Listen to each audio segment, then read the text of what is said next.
You are now listening to Chakras and Shotguns.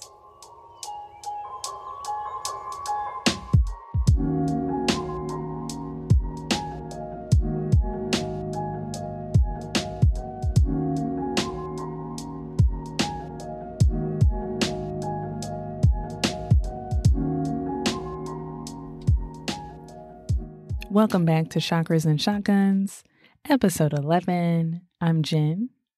And I'm Mick. Welcome back. So how you doing today? What's good? I am processing that 2022 is in 4 months. Yeah, it's kind of like, where did the year go? Where did the year go? In the house. That's where it went for us. We in the house. I don't know how many folks are going to get that LL Cool J sitcom reference. But yeah. Yeah. I love it though. I was also doing Kanye there, but it's fine. Oh, yeah. I guess that was a Kanye reference. I was thinking of that. Was that not the theme song for the show? Oh, I don't remember how it went. I did love that show though. Oh, okay. Yeah. Man, I just kind of like conflated those together. It's okay. Man. It's okay.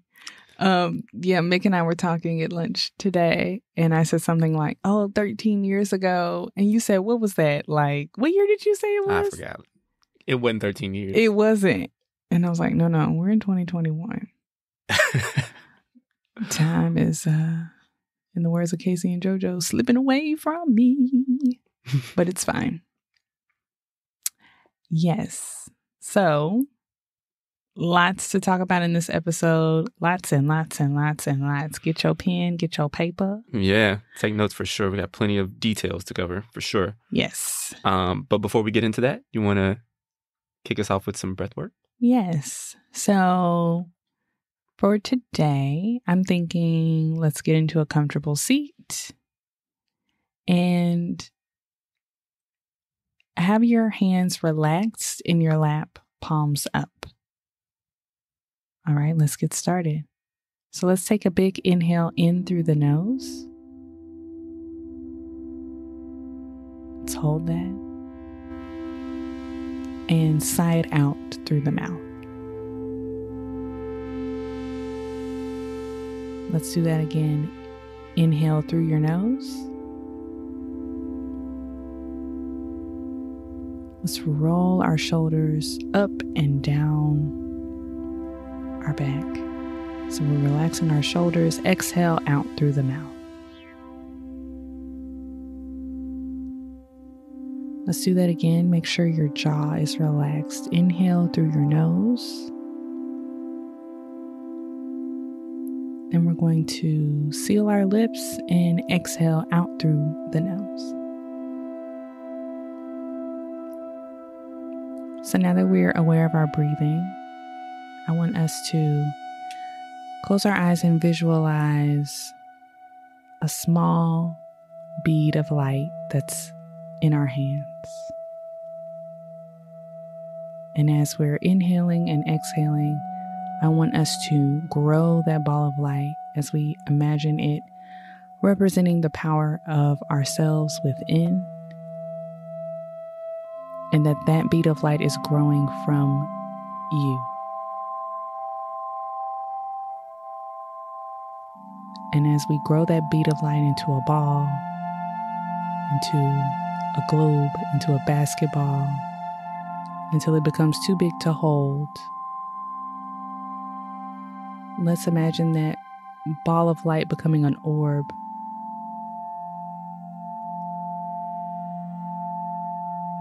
That floats into the air, directly above your head. And then the ball of light becomes a covering over yourself. So now that you're covered in this beautiful light that is representative of you and your power,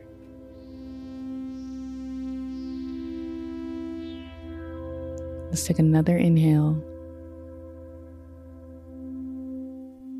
Exhale out through the nose. we're going to close with a simple affirmation that I am powerful.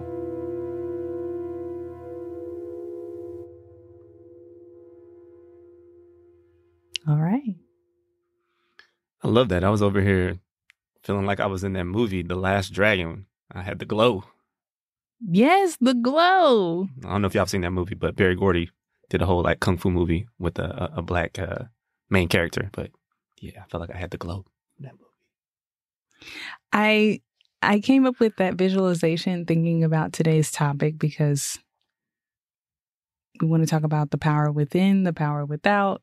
And today's episode is a prepping episode. Yeah. Look at the non-prepping partner introducing the prepping episode. I love it. It shows your participation. Do I get a ribbon? Of course. Thank you. So we're talking about light. I mean, yeah, the glow, right? I mean, it's all related. Right there you go. So spiritually, remembering how powerful we are within. Yeah. So as Jim mentioned, we're taking a pause from exploring the chakras, which we've done in the last few episodes, and going into another prepping topic. So we talked a little bit about water and food for emergency situations in previous episodes. And particularly in our food episode, we talked about how to deal with food preps when your power goes out and your fridge and your deep freezer aren't working. How do you kind of take care of food in that situation? So I thought it was kind of a logical next step to kind of transition and talk about options that you have for power. So that's, lighting, cooling, and heating when the grid goes down. Yeah, so we talked a little bit about it before on different episodes, but we've had a few situations down here in Texas that have caused power to go out and for multiple days. And so we wanted to talk about our experiences and give you all some options. So besides the lights, obviously, power in our homes give us temperature control. So you definitely want to talk about power outages that we've experienced on both sides of the weather spectrum, right? Yeah. So hurricane season, as most folks know, it kind of starts in the summer and goes into the later part of the fall. And down here in Texas, it is really hot during that time. AF. Yeah. So hurricanes a lot of times will knock out power in huge areas of the state. And so growing up, I experienced quite a few of those. And I mean, it is 90 plus degrees, no air conditioning. You're relying on fans and have the windows open. And there's really just like not a lot to do but sit around and try to play some board games or cards and talk to your family. But even that gets, tired after like a day, right? Is not a lot to do. Is TV's off, internet's out. You can't really go anywhere. So y'all just looking at each other like that Diddy meme? Yeah, just sitting there looking at each other. You hot, I'm hot, we sweating. It's like, all right, well. I do remember it wasn't a hurricane, but like our AC just went out growing up. And I just remember like laying on the floor, like just in my underwear, just like so hot. Yeah. Like that's all you could do. Yeah, it's not fun. So I think for me, I was like, look, I don't really want to put my family in that situation. So like that's why I've kind of taken, this kind of seriously going into adulthood, right? Yeah, for sure.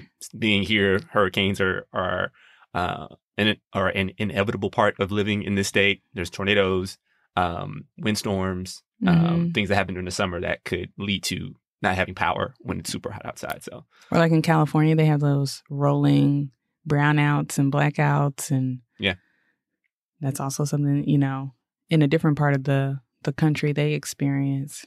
And it's only getting hotter. Like climate change is real. Yeah. So, and I think as kids, you think about just like how uncomfortable you were, but for a lot of people, like it can be dangerously hot in their homes. Absolutely. Yeah. There's lots of stories and tragedies of people who are, elderly or the very young who in those extreme temperatures just aren't able to survive. I mean, so there needs to be something that you have available to you to kind of help to control some of that extreme heat in your house. For sure. So on the flip side, we talk about the infamous ice storm of February 2021. So that was in the middle of winter, and that knocked out power because our electrical grid in Texas was trash. Yeah. It wasn't winterized. They thought, oh, it'll never happen that we'll have such extreme cold. So they didn't put in any measures to ensure like our wind turbines could still operate during very cold conditions. The state does sort of like a rolling maintenance where they take down certain power plants during certain months. And so they had started already doing that at that point, which was not smart.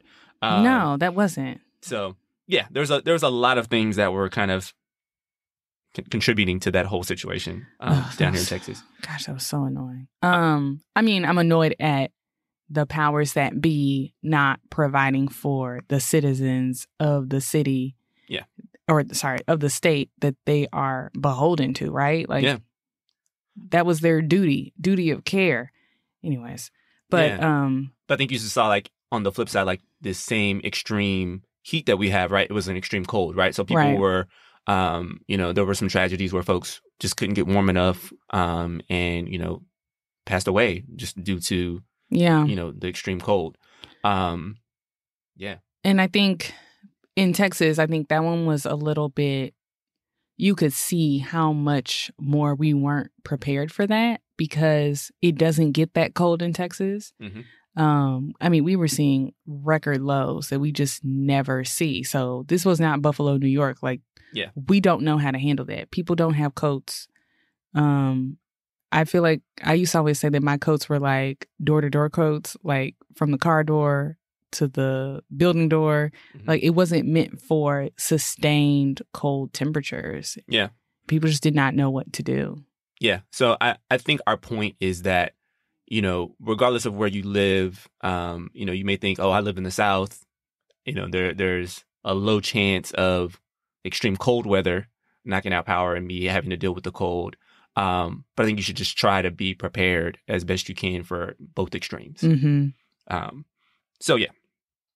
So as we're talking about power options, backups for power when your power goes out, we're going to start with like the basics, lighting, right? So that's a huge part of electricity is providing light. It's obviously important. You don't want to be bumbling around in your home after dark with no light.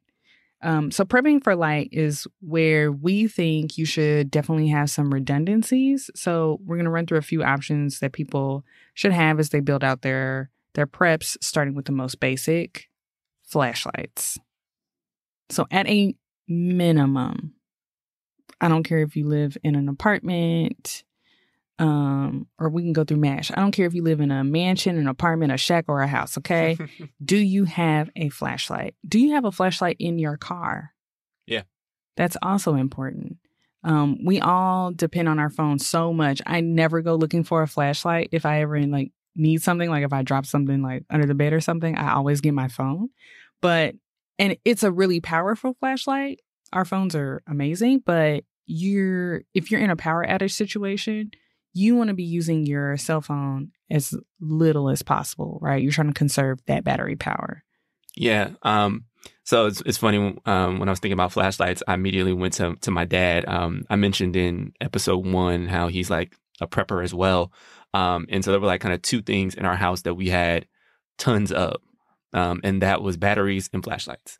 Like I still to this day have never seen someone who had as many flashlights as my dad had. So it's been something that I've always, into adulthood, made sure I've had plenty of around me as well. So my dad's flashlight of choice was the mag light. So I have a huge mag light in my nightstand for that reason. I have one in the car. I have one in Jen's car. They're all over the place at our house. And we definitely have a ton of batteries of all different sizes to make sure we're prepared for those types of outages. Yeah. I think I started carrying flashlights in my car when I was an adult, like single. single lady. And it's just like a good precaution. I would recommend for anybody to have, but especially women, just in case like you ever get stranded in the dark, you know, on the side of the road in your car. You should also keep a flashlight in your glove box. Also, we want to make sure we're checking batteries regularly, right? Yeah. It's not something you set it and forget it. For sure, for sure. Next up, candles. So candles are what we think of in a storm without power, but obviously candles have their limits. So, you know, anytime one of these situations popped up, I'm like, oh, I'm gonna light a candle. And then I'm like, I need like 30 of these to get some like sufficient light. Yeah. And so you may need, depending on the setup of like your space, especially with us with like these open floor plans, you may need a lot more candles than you think to really create sufficient light. And then, of course, you know, you shouldn't leave candles unattended. If you have children, like it's a fire hazard. So you necessarily wouldn't want to depend on a bunch of candles all over the place. Yeah. I share that kind of concern when it comes to like fire hazards. And so that's why I'm a big fan of kind of the battery operated or even solar powered lanterns. So there's quite a few that are out there on the market that are great. So we have, in terms of battery powered lanterns, we have a couple of VONT brand lanterns. They're pretty inexpensive, about $18 for two of them on Amazon. And they collapse, which is really nice. And they run on AAA batteries.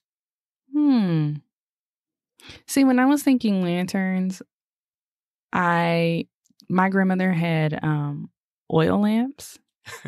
Old school. And like, I'm thinking like Little House on the Prairie. Yeah, I'm about to have a vulnerable moment. I don't know where any of this stuff is. I'm like, wow, battery operated lanterns. And that's why Mick is the prepping partner and I'm the non-prepping partner. Yeah. And so he's done the research. This is the beauty of our partnership. As we're recording this right now, I'm thinking I need to create like a document or something to share with her with like all of the prepping supplies laid out. Because like, what if I'm traveling? What if I'm not here? If I'm out of the house? You don't know where nothing is, do you? You see us thinking through the contingencies live.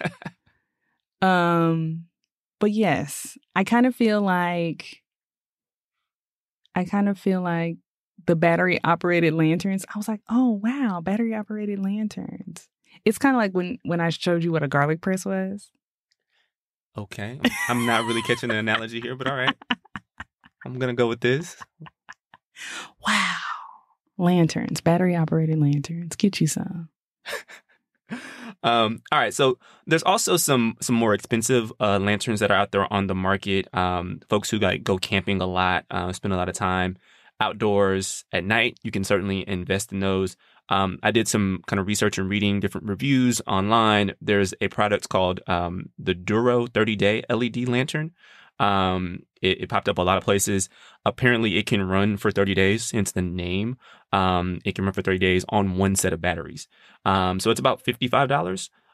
So I haven't quite pulled the trigger on that yet. We don't do a ton of camping or anything. So, but it may be like on my longer term prepper list, something I look to buy in the next couple years or so, just to have as like a longer term option. Yeah. Awesome. So again, a mix of flashlights, candles, and lanterns are a good basic start in case you're without power and without lights for, I would say, the very short term. But that only takes you as far as your batteries can take you. So how do you sustain? And what about your phone?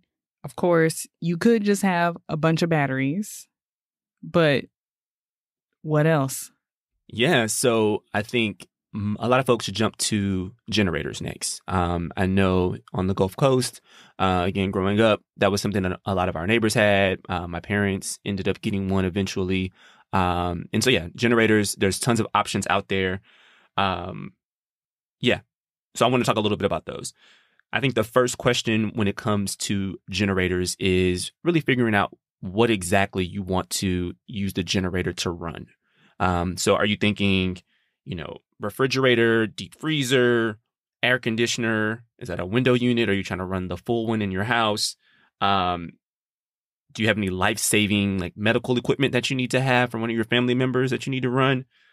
So I would say really sit down, make a list, understand what each of the devices that you want to run, what their wattage is.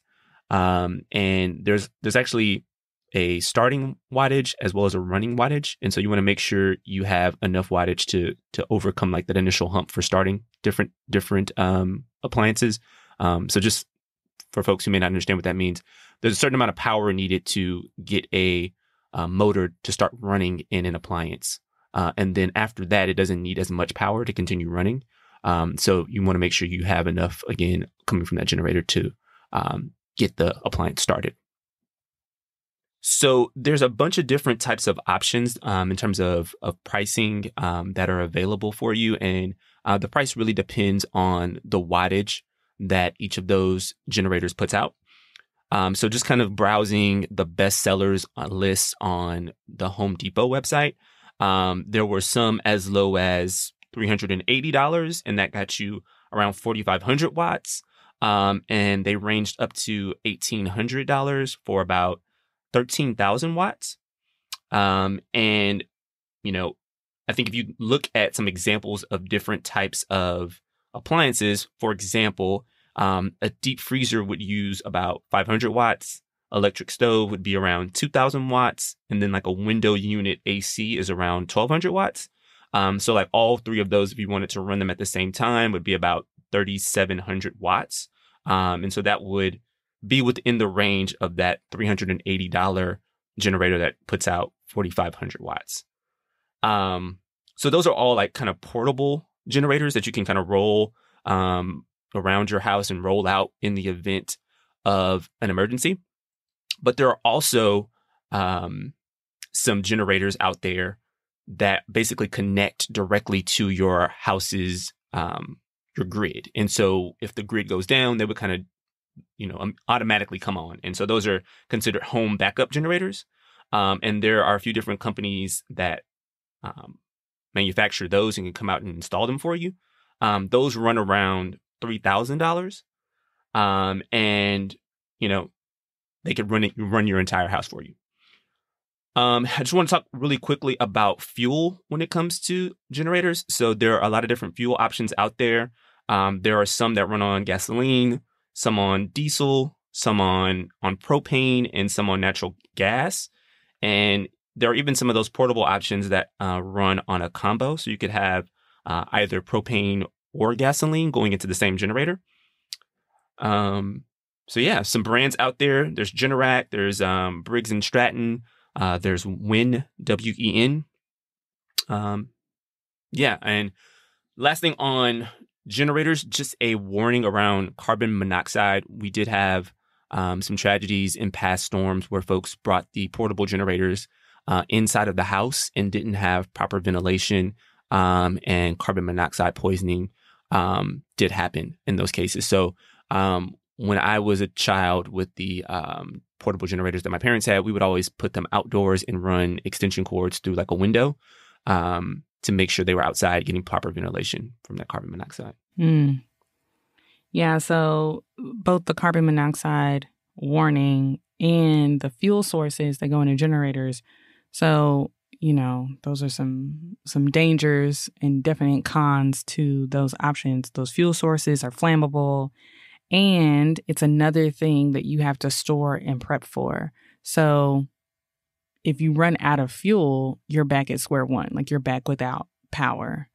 So that's a definite con for me, is when I start thinking about prepping for a scenario like this. For me as a mother, like it's another thing to keep track of. Yeah. And so that's a definite, like a big X on that one as an option for me. Things I've noticed, not only do so for example, when the last hurricane that I was a part of happened, generator prices at our local Home Depot shot up, as well as the fuel.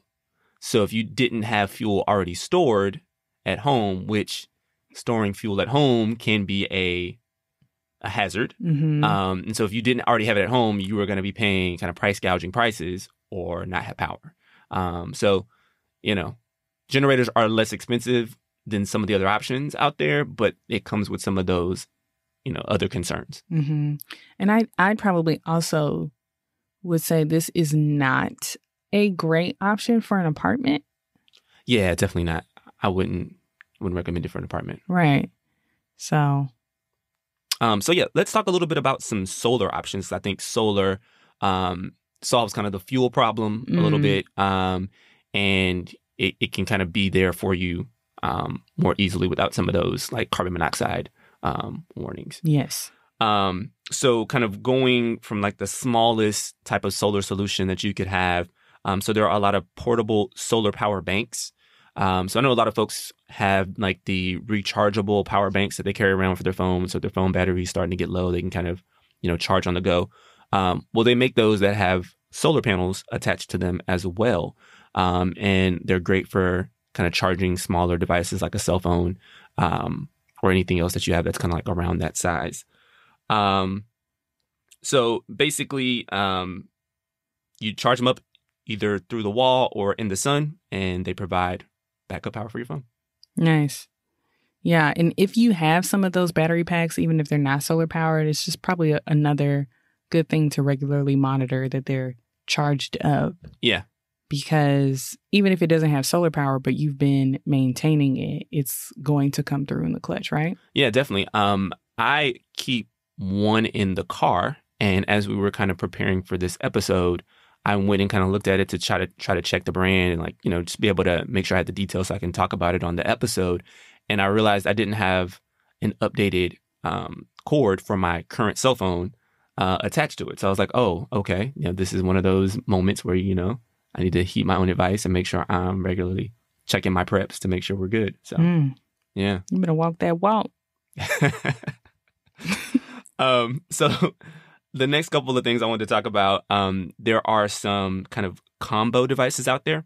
So I have a combo solar hand crank radio flashlight. And so basically, in the event of emergency, they talk about having a radio to be able to hear, news updates if your TV's out or if the internet's down. And so this device basically runs on either solar, or you can utilize the little hand crank to kind of generate enough energy to power it. And it also includes a light on it as well. That one was about $25. It comes from Ambient Weather brand. And then I have another one that's a little larger and is meant more for at home. And it has kind of the similar setup. It has a hand crank on it. It can plug into the wall, though. It can plug into the car. And it even has a solar panel on it as well, or takes batteries. And so it's a Kaito, Kaito weather radio. And it also has lighting on it as well. And then another combo device is a solar lantern. So there are quite a few different solar lanterns out there. Basically, they have solar panels, and then they will emit light. You can even plug in your phone directly into one of these lanterns to help charge your phone as well. So I love those options. The one that we have is an empowered Luci, Luci collapsible lantern. It basically kind of folds down like an accordion almost, and has the solar panels right on top of it. So nice. So now that we've covered a couple of the smaller options, we can move on to some of the like larger solutions. So Jenn and I have been looking at what's called a portable power station. So I'm going to let her jump in and talk about those. Yes. So these look like a little mini block briefcase with like a little handle on them with different plugins on all around. And so there's batteries in there that so you keep that charged up. And so then there's plugins like your traditional wall outlet plugin. There's USB. There's some other types of plugins for other things that I don't have the license to talk about, but no, I just don't know what goes in those. I was like, I don't recognize anything that I own that I would need to plug in there. So I'm just not going to worry about that. But if you needed it, it has it.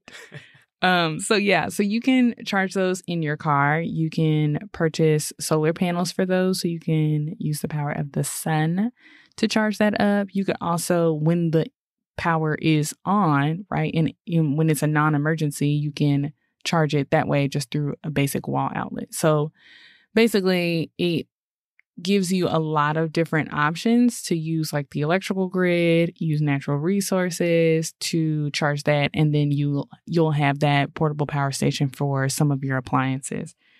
So we don't have one, but I think it would be a really great redundancy to have in the house, like just to have, if this isn't working, I have this, and if that's not working, then I have that. And so you're not completely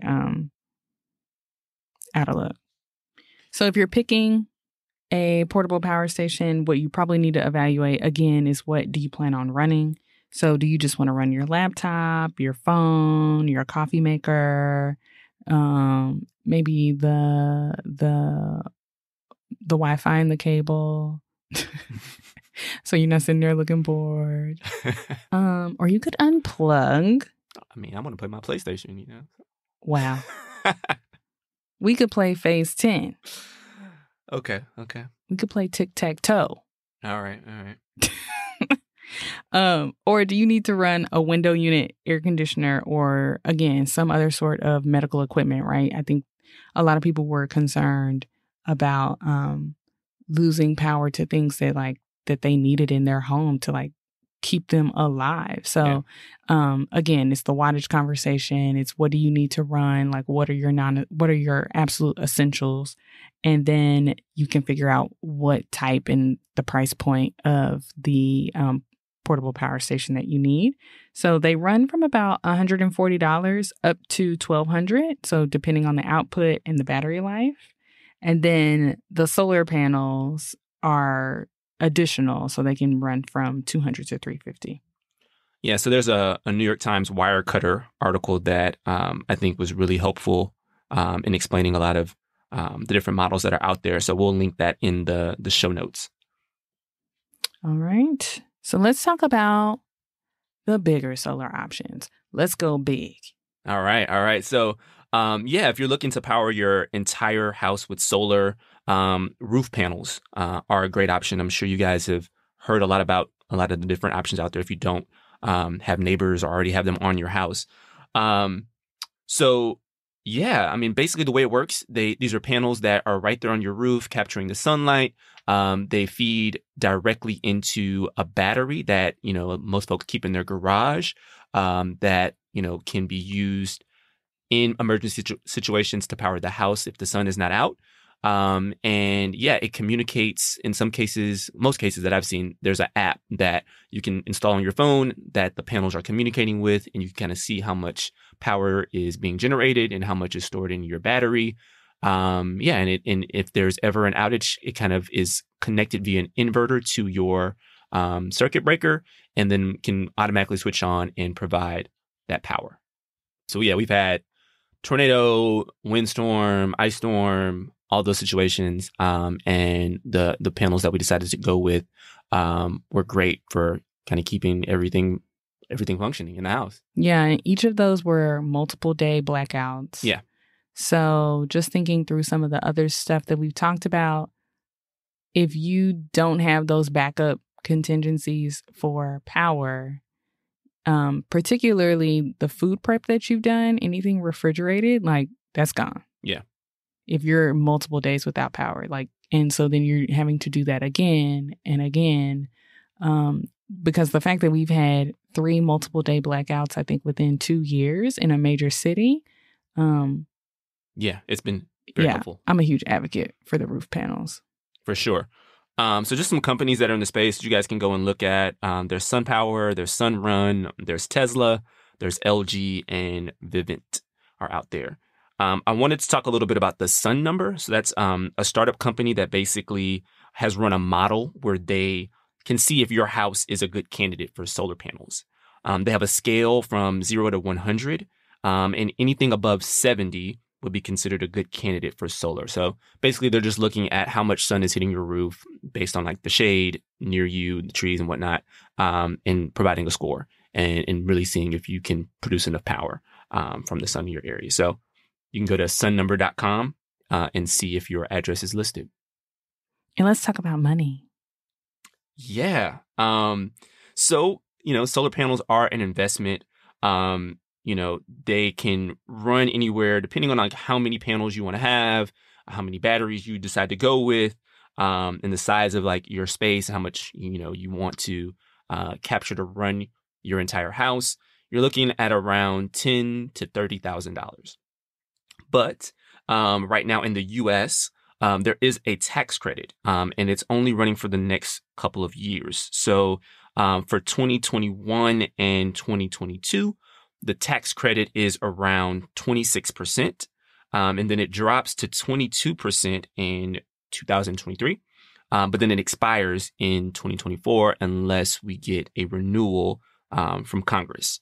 And so just, make sure everyone understands a tax credit is kind of like a dollar for dollar reduction in your tax bill.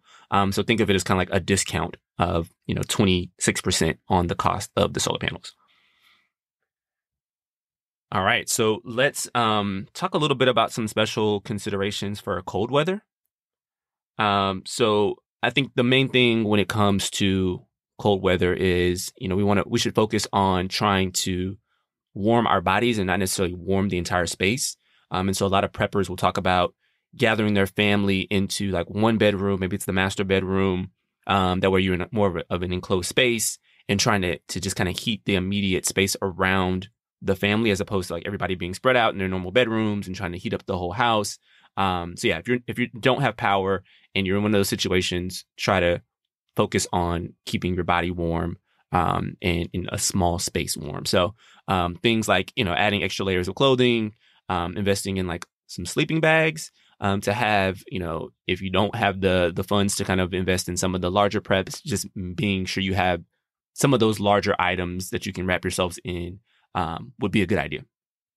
And if you're living in a warmer climate, and again, you think that this can't happen to you and you don't have anything beyond like some leggings and like a couple of hoodies, like maybe consider investing in a pair or two of just long underwear or something that's insulated or something that has like fleece on the inside that maybe you're not using it all the time. Maybe you don't have to use it. Maybe you use it when you fly to a colder climate once in a blue moon, but you'll have it. I think there were a lot of people, especially in Houston with the ice storm, that were just like, I don't have any warm clothes.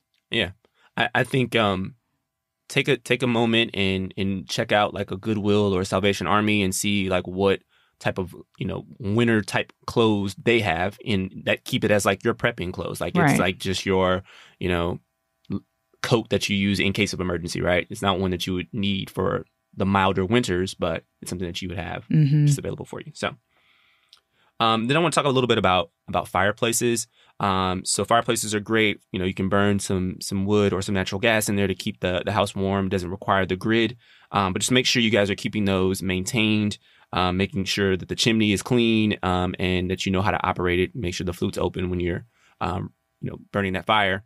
And so you're being safe with that. Yeah, chimney sweeps are still real. That's not just Mary Poppins. Because birds can build nests inside of your chimney, and like if they're blocking it and then you don't have that flow of air, like that can be an issue. Yeah, I mean, it's carbon monoxide, again, it's not escaping. Exactly. It could be a problem. Electric space heaters, there's a lot of great ones out there on the market. Yeah, and there's some that run off of solar options as well. So you can Google solar electric space heaters and find some really cool options out there. Propane heaters are definitely a option as well. Folks, I think a lot of times we're used to seeing on the restaurant patios during cold weather those kind of umbrella-like metal structures that basically have the propane heat working for those. They actually make some of those for indoors as well. They make me a little nervous just because, again, they're burning propane and that can produce carbon monoxide. But there are some that have some really great safety features that'll do check the oxygen levels and automatically shut off. Or if they're tipped over like by a pet or a child, they'll automatically shut off. So they have made some strides in making sure those are safer for being used indoors.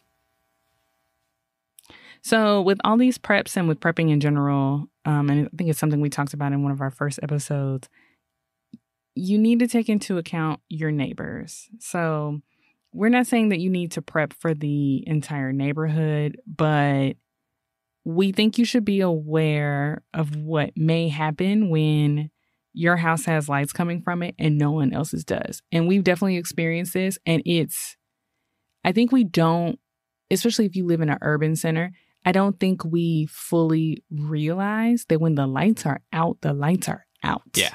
It's like almost like a beacon is on your house if you are on the street or on a block or whatever and no one else has lights. And so we were like, this is weird. Mm-hmm. I mean, we even had some neighbors come by wanting to make some coffee at the house. Charge their phones. Charge their phones. So, that was pre-COVID, so it was fine. Like, we weren't concerned per se. But yeah, so just kind of like keep that in mind, like understand like how are you going to respond when folks who you may not even know, because we kind of live in an era where a lot of folks don't know their neighbors. Right. How are you going to respond to that? Like, how are you going to deal with, folks wanting to come by and use some of your resources? Yeah, it's a little bit of a dance too, because I think and our roof panels you can't see them from the street. So there was a little bit of, how do y'all have lights? Yeah. Yeah. And I was like, mind your business. But yeah. And why don't we have lights? And I'm kind of like, I don't know what to tell you. You didn't prepare. Which is like, I know. And it's this push-pull that we've definitely been thinking through and kind of watching our society too, because I think COVID was very isolating. And so, like, for instance, it was like we were without lights for multiple days. Mick happened to be traveling, and the sweet little old lady across the street, she was like, look, I need my coffee. Can I come brew my coffee? And I was like, yeah, and now, of course, it's like, she's a sweet little old lady. Of course, I'm going to let her into my house. And so, there's also things that I'm like trying to calculate through as a woman, and my husband's not home, and I'm not just going to let anybody in my house. Yeah. Like if The Rock showed up, but he wasn't The Rock, I'm not going to let him in my house. Anywho, but COVID was very isolating, and we've kind of pulled back. We've pulled back from people who are not in our bubble, in our tribe. Yeah. And so, like, as we're trying to prepare for future situations, like, that's something that we have to think through. How much are we willing to share with strangers? How do we know what their intentions are? And there's been the consciousness has been like, I need this for me. Mm-hmm. And so there's this push-pull of like being empathetic and wanting to share your resources with people who may not have fully prepared, but being very turned off by people being like, I need this. I'm going to take all the toilet paper because my family needs this. And like, how do you deal with that? So I'm hoping that like there will soon be a bridge to this more collective community.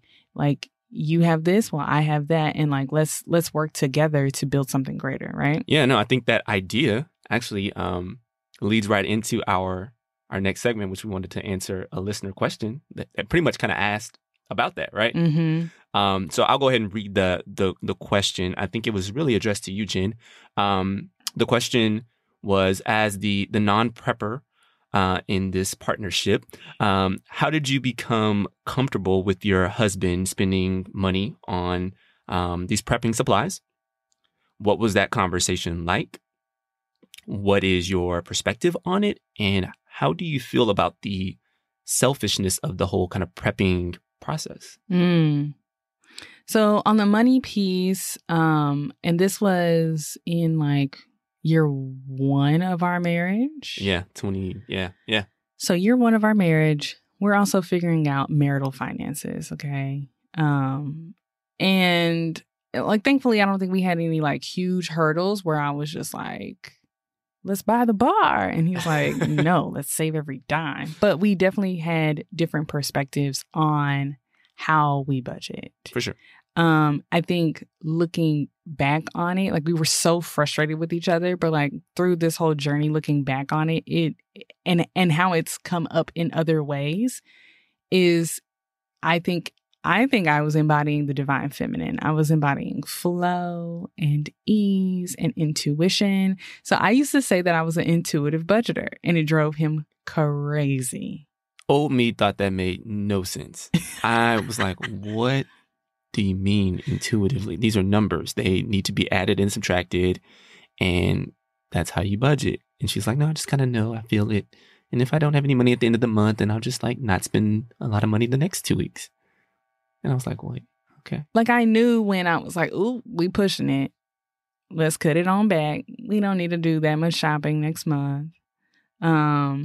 But he was in the divine masculine, which is very like logic and reason and spreadsheets. Mm-hmm. And he was counting every single dime. Now, I don't think that there's anything wrong with either one of those perspectives. You have to find what works for you. And we had to compromise and kind of come to the middle and figure out what worked for us. But within that, you know, I'm seeing Mick being like, oh, I purchased this. And we're in this apartment. And he's like, I'm purchased this and I need this. And we have to have this for this situation. And I was like, for what situation? Where intuitively, I don't understand this.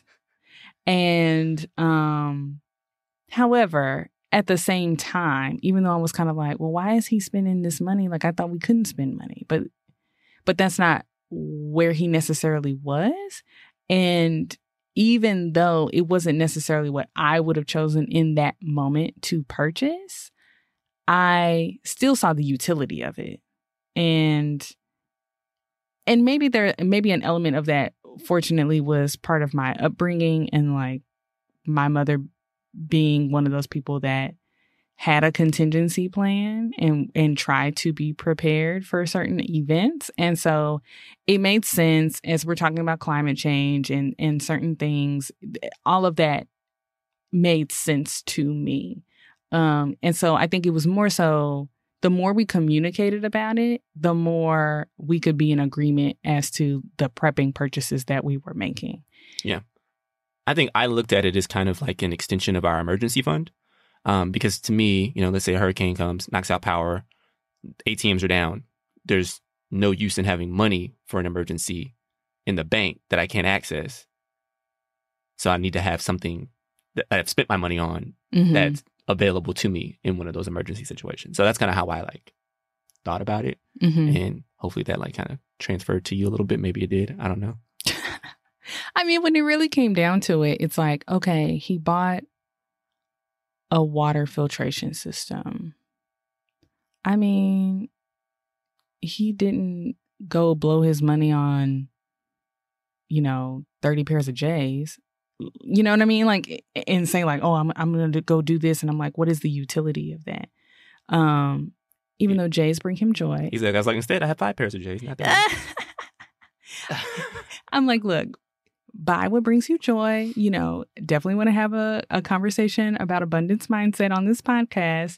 But I'm saying like, if we're having this push and pull and someone was like spending money on like, he had to have the finest Kobe beef, like, and I'm like, what are we doing? But he was really doing something that was protective of us. And then, as we had children of our children, it's like, I can't really be that upset about that. And then I think, more often than not, as we live life, and especially as we experience these natural disasters, it's like, have you ever been stranded? Have you ever been like, has your battery ever died in your car? Have you ever experienced not having lights for a period of time? Like, don't you want to plan for that? I think it's a very easy argument for me to wrap my mind around it. For sure. I know we talked about it a little bit before we got into this, but do you want to go into a little more on how you feel about the selfishness? Yeah. And then really just the overall branding of preppers. And we've talked about that too, that you see these people who can come off a little nutty and they're like running drills in the wilderness and trying to live off the land and they're preparing for a financial collapse or a nuclear war or something like that. And you're just like, what? And I think those are definitely extremes, right? Those are the shit has extremely hit the fan situations. And inherent in that, when you see their preps, they're very controlled for a very limited number of people. Yeah. Sometimes, now look, if you have kids and you have multiple people in your family, like that in and of itself is a heavy lift. Like that's a lot of work to prepare for like a family of 4 or 5, right? But I have seen people do preps where they're preparing for a nuclear fallout and they've only prepared for themselves. And I'm kind of like, so what does that look like? If there's nuclear war and ain't nobody else around, like, baby, what you gonna do?